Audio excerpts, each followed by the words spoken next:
Summer is finally here, and so are all the amazing summer fashion trends and outfits. I have to say, this 2025 summer is probably one of the most interesting periods when it comes to what's popular in the fashion world. There really are just so many interesting pieces and trends at play here by so many unique and cool brands. And hot take, yes, we're starting the video off with a hotter take than any summer day you've experienced so far. I truly think that in 2025, if you don't like summer or you can't dress well in summer, then you can't dress well at all. Can I get an amen? So today in this video, we're breaking down all of the notable 2025 summer fashion trends. And I think it's important for me to say here, this is just an educational video. I never ever want it to feel like I'm saying if you don't wear these trends, then you're not in any way stylish, because that is simply not true. If something I talk about today resonates with you and you think you can incorporate it into your wardrobe, then of course go for it. But if you don't like it, very simply, you don't have to wear it. I'll do my best to link everything I talk about down below, of course. And if you enjoy this type of content, don't forget to leave a like and subscribe too. All right. Sit back, maybe grab yourself a drink, because I do have a feeling this might be a long one. Once again, I've broken all these trends down into categories for convenience. And first up, we're talking torso layers. So the first major summer trend I've seen absolutely everywhere are these cropped and boxy shirts. These can of course be worn on their own, but the real beauty within these, as with shirts in general, is in the layering, as you just have so many options to play with. I've seen them layered over vests, over slim fit tees, half buttoned, only top button, or layered with a long sleeve for some interesting contrast. For too long, and I remember saying this in my summer video last year, I think plain tees with just like a pair of chino shorts or a pair of sweat shorts have just been the default option for guys whenever it gets hot. And trust me when I say, you are missing out. Shirts, I just think as a whole, are just so much more visually interesting than a plain t-shirt. There are so many different pattern styles, fabrics, and designs, and shirting just in general brings so many different styling possibilities. It really does make summer dressing feel just as fulfilling as putting together a great layered winter outfit. And yes, when it's roasting out, a white tee can still be a reliable go-to, but I really love seeing people move outside of that hot weather equals plain t-shirt kind of box that menswear has been in for such a long time. If you're just seeing these and you're looking for something easy, COS have some amazing options this summer, and Arket has some lovely linen ones. Really though, a lot of brands are hopping on this trend, so just see what your favorite brand has to offer. I will say though, just make sure you stay away from any cheap, nasty polyester ones. It goes without saying, they won't do you any favors in this heat. Talking of white tees briefly, I just want to mention the rise of the slim or skinny fit tee that I've seen so much leading up to summer. It really seems a lot of the preference towards oversized or boxy fit tees has kind of gone away, and now a lot of the fashionable people that I see out and about and online are leaning towards straight or slimmer fitting tees. This damn COS tee, I have seen it everywhere, both online and in real life. I do have to say though, this tee does look pretty tasty. It's a 95% cotton, 5% elastane blend, perfect silhouette, and a nice weight at 230 GSM, and it has a bound neckline too, which I am always a fan. Definitely ticks a lot of the boxes that I look for in a great tee, and I'm definitely going to try and pick it up soon. This slimmer fit creates quite an interesting balance in silhouette, especially since wider leg wear, it seems, is just not going anywhere. It's a combination that many of you know I've actually been enjoying my own outfits leading up to summer. It feels quite classic menswear, but at the same time it feels quite cool, and overall I'd say it's a pretty fresh feeling switch up from the years of oversized tees just dominating the conversation. I will say though, these are not skinny fit tees. Right now there is still a little bit of room in the body. As I always say, judging as fashion meta always seems to deal in the extremes. I can definitely see skin tight tees coming back pretty soon. In fact, I've already seen some creators sporting skin tight tees. So let me say, it is only a matter of time before skinny jeans are back. Mark my words, I promise you. My favorite tees though are still the Uniqlo U tees. They're only $40.99 and they are just the best bang for your buck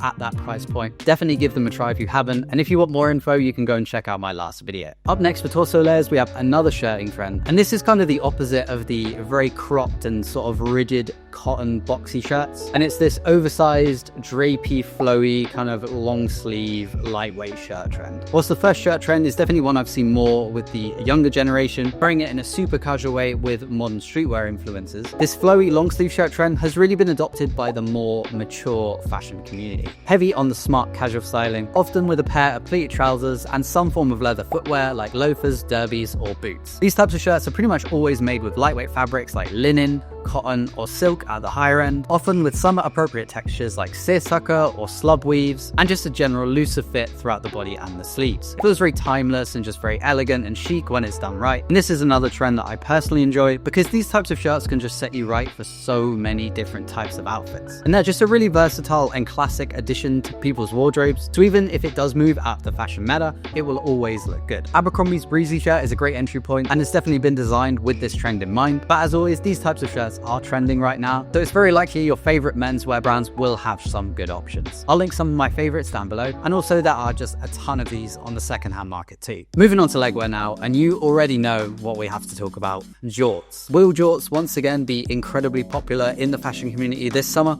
Yes, particularly with the younger streetwear enthusiasts. I will say I don't think it will be the same wash denim shorts that were so popular last year. Let me start by saying wide fit jorts were undeniably the meta for summer fashion last year. And as with many fashion trends that carry over into future seasons, I can already see a lot of people feel that the basic washed plain denim shorts do feel kind of a bit played out at the moment. And so this summer, I think we'll see more interesting designs and variations on the denim short. To be honest, I've already seen tons of these around. You've got your carpenter style jorts, cargo jorts, pinstripe jorts, pleated jorts. I actually do quite like those. I've seen some nice ones. Oh, you've got like printed denim, like camo, or I've seen some cheetah print as well. The wider and longer silhouette is not going anywhere. It will definitely be the same. Just the fabric patterns or designs will be a little bit more interesting than a simple plain colored wash denim. Saying that though, I do still love my plain pair from Weekday. I've already got a ton of wear out of those this summer, and I also grabbed this pair from Destructive recently in this classic wash black, and I've been loving them. Both of these are really great options. The next big trend in legwear is undoubtedly these wider pleated shorts, or just smart shorts as I've coined them in the past. These are, let's say, interesting. Yeah,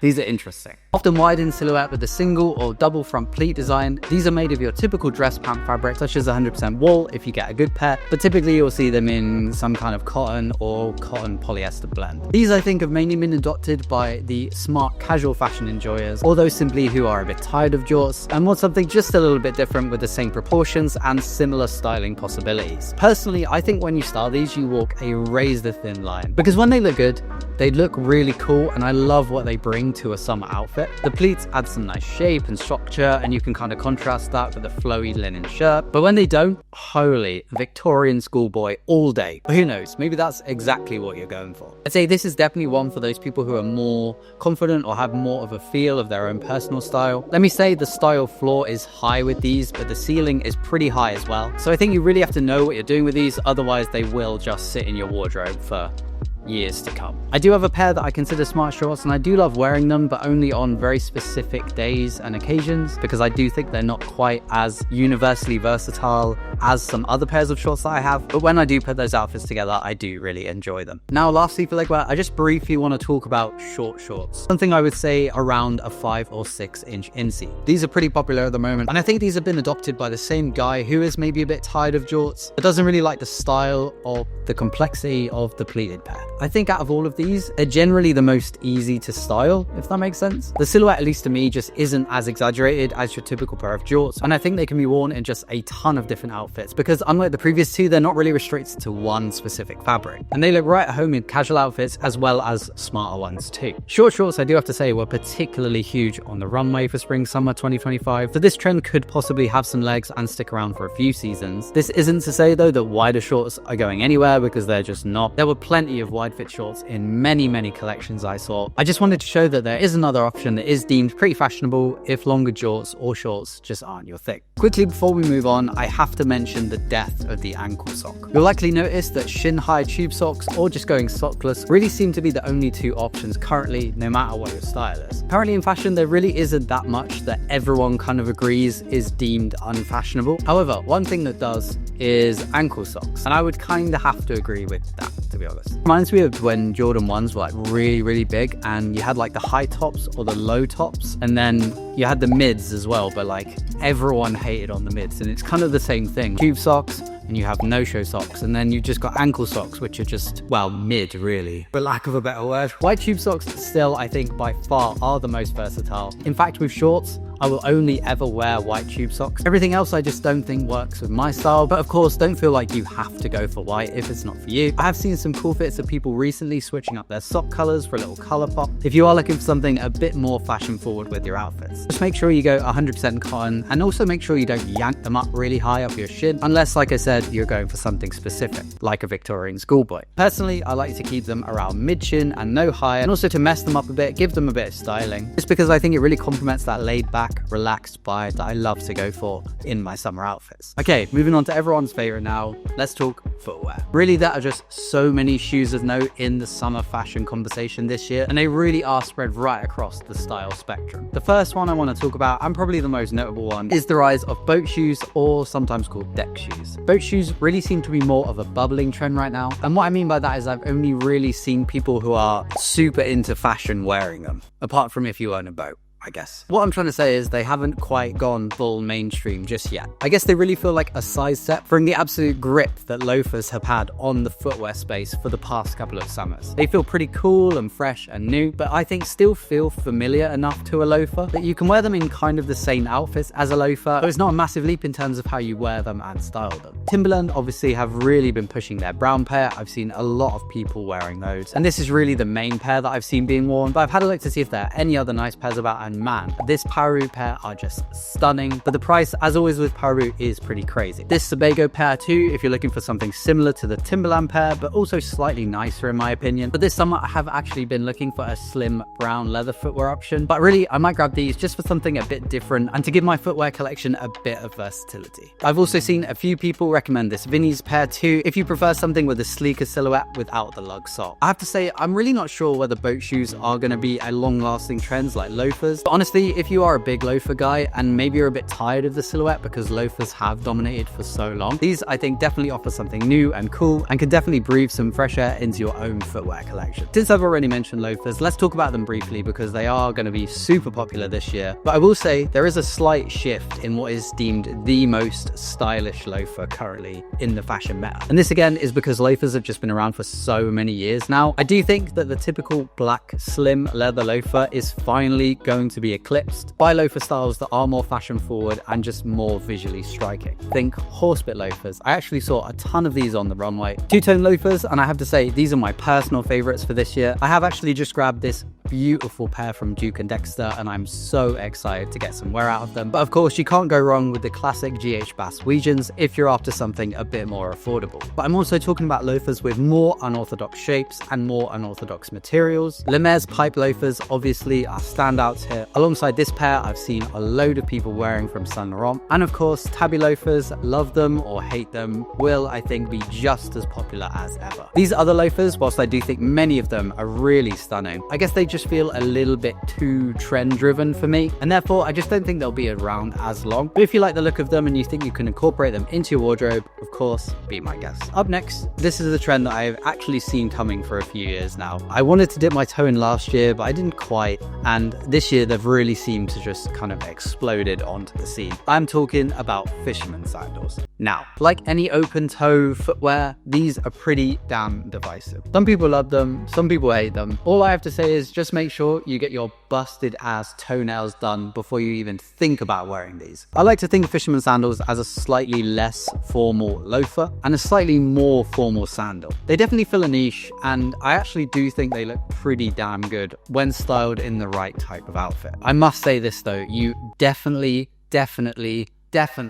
have to get the right type of fisherman sandals. I'm talking something beautiful, elegant and sleek, like black or brown leather, maybe some suede, and not something like this. I've got my computer right here and I've just searched some of these, and oh my, some of these are disgusting. If you get the wrong pair, you can very quickly look like a dad on holiday who's only just discovered what tapas is. COS have some really nice options for a good price. I've seen the Prada ones crop up a bit as well, but these remind me too much of those awful jelly shoes people had in primary school. Anyone remember those? The Church's pair were really the first that I came across that sort of made me see the vision. But my favorites, I think, are definitely these from Jacques Olivier, or this closed toe version from A Kind of Guys. These ones are obviously a little bit different with the closed toe, but damn, I just love the shape and the details on these. Just the perfect evening abroad dinner shoe, if you ask me. Currently, I think fisherman sandals feel very similar in the trend cycle to how the Birkenstock Boston was when it was first kind of bubbling in the scene. It has that same kind of feeling where people were quite hesitant at the beginning, but once it was adopted on a wider scale, it just absolutely exploded. Fisherman sandals definitely have a way to go to get to that point, and I don't think that they will be as big as the Birkenstock Boston was or still is, but honestly, love them or hate them, don't be surprised if you see quite a few people wearing them in the upcoming months. If fisherman sandals aren't your thing and you're still looking for something new, then leather slippers might be what you're after. These to me fall kind of in between the loafer and the fisherman sandal in terms of formality. They're usually soft leather, quite often backless, or sometimes in a mule design, and just very slim in silhouette overall. The rising popularity of this leather type of slipper, I do think, is because of the fizzling out of the loafer trend. People are again looking for something different, but still kind of similar to a black penny loafer, but they still want something that has those elegant and minimal styling qualities. I've done a bunch of research into how this came about, and it really does seem to be mainly stemming from the luxury fashion market. Brands like The Row, Jill Sander, La Mer, Maison Margiela, Ami Paris, and Studio Nicholson have all jumped on this trend. Brand Stouffer were really the ones that introduced me to this type of leather footwear last year, and these I think are still my favorite pair that I've seen, bar the Studio Nicholson pair. I love that pair. Oz actually did do a very similar pair to the Stouffer pair last year, but they've only seemed to have made a suede pair for this summer 2025, which I'm not such a fan of. Yeah, these are an interesting silhouette. I'm not really sure if they're for me. I typically like to have a bit more structure and comfort underfoot, but then again, I've been wearing loafers for years at this point, so I guess my feet are pretty used to being uncomfortable in the name of being stylish. Moving on now, because we can't talk about summer fashion trends without mentioning sneakers. Sneakers, I think some would say, have kind of been on the decline for the past few years. So much has changed of the mass popularity of the late 2010s, early 2020s hypebeast era, but I would argue that sneakers are actually just as popular as ever. It's just for the first time that Nike and Jordan brand don't have an absolute stranglehold on what is deemed the most fashionable footwear. To be honest, it's kind of undeniable that sneakers are so influential and so impactful. I mean, just look at how massive the Adidas sandal was last year.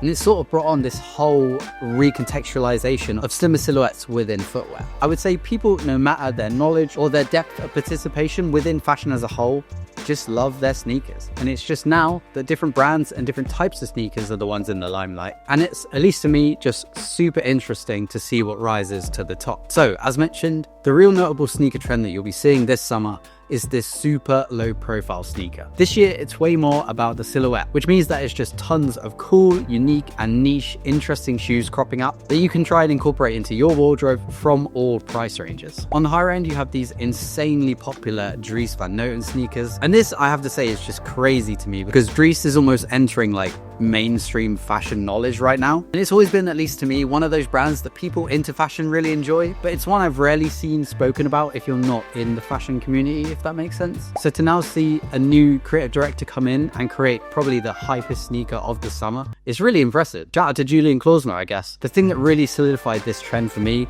was the COS ripoff of this pair, because I've seen this absolutely everywhere. People online posting it and talking about it and wearing it in the streets. But there are, of course, a few other notable pairs. Margiela have just released their Sprinter sneaker, which takes cues from old vintage running silhouettes. And of course, they have their ever popular Gat silhouette. Prada have perfectly timed the re-release of their Monte Carlo sneaker from their 2005 collection, as well as this super interesting new collapse silhouette. I also really enjoy this vintage styles tennis silhouette from Jacquemus. On the lower end though, of course, you have the Onitsuka Tiger Mexico 66, you have the Puma Speed Cat, the Adidas BW Army that I've seen tons of people wearing. New Balance literally just released their newest model, the 204L, definitely taking inspiration from their earlier Miu Miu collab, which is still incredibly sought after. There's also the newest Converse collab with Tyler the Creator on the Coach jogger, and the pair that was my favorite and I've grabbed for this summer, the Adidas Japan in this beautiful yellow. Brands at the moment just seem to be excelling at taking shoes from somewhat niche sporting disciplines like taekwondo or motor racing or indoor football, along with tennis and running, and sort of recontextualizing them into super trendy and interesting footwear. And it's just so cool to see. It really is an amazing time to be into sneakers or just appreciate footwear as a whole. It wasn't always like this, because when I got into fashion, I was just so bored of seeing the same silhouette just released back to back to back,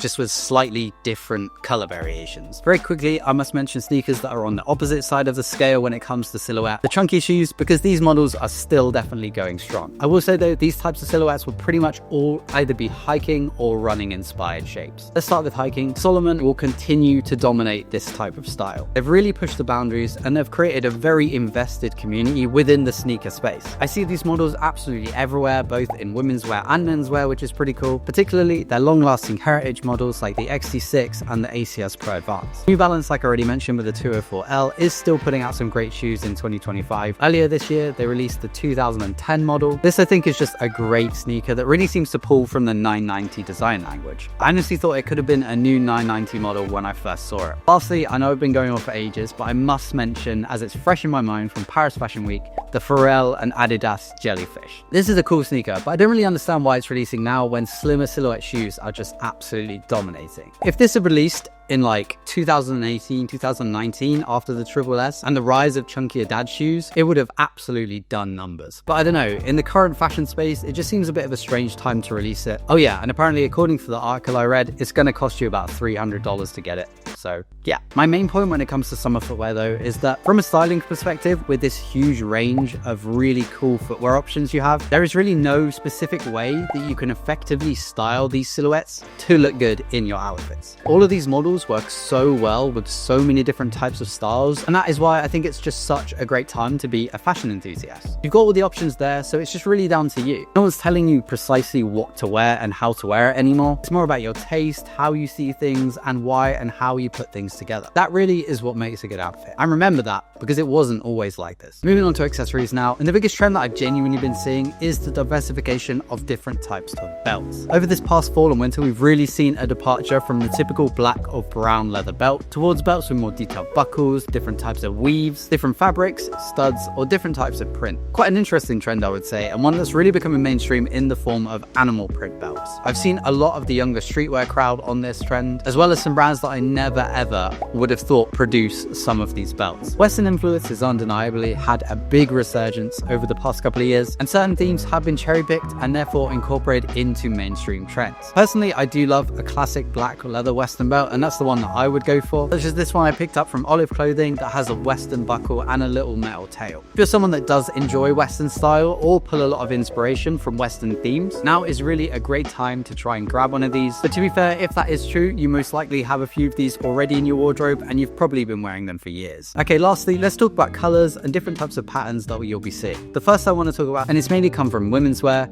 is this color of butter yellow. It's really soft, it feels quite stylish, and it's really wearable. It's a really easy way to introduce a brighter color into your outfits without going something like a full neon. It works great for summer and it really pairs so well with all of the neutral tones that you probably already have in your wardrobe. Yellow, I think as a whole, is having a bit of a moment, especially when you consider the rise and the influence of the Onitsuka Tiger. I think a lot of people, myself included, who maybe are trying yellow for the first time are finding it to be a very cool and very fun color to incorporate into your wardrobe. Secondly, of course, we have animal print, but this has really moved beyond just belts now. Notable mentions here, the earlier release of the Adidas Sambas in the cow print that was sold through ASOS. These sold out pretty much instantly a few months ago. I've seen cow print jeans, cow print fleeces, cow print boots, and some absolutely beautiful cow print jackets like this stunning one from UK brand Glory Days. It's not just cow print though, leopard print and snake print are both seemingly growing in popularity. I haven't myself jumped on this trend, and honestly I'm not really sure it's one for me, but I do really like that it adds a statement without really overwhelming the rest of the outfit. I love it as a little eye-catching pop, especially when paired with simple silhouettes or monochrome outfits. The last notable print that you've probably seen everywhere at the moment is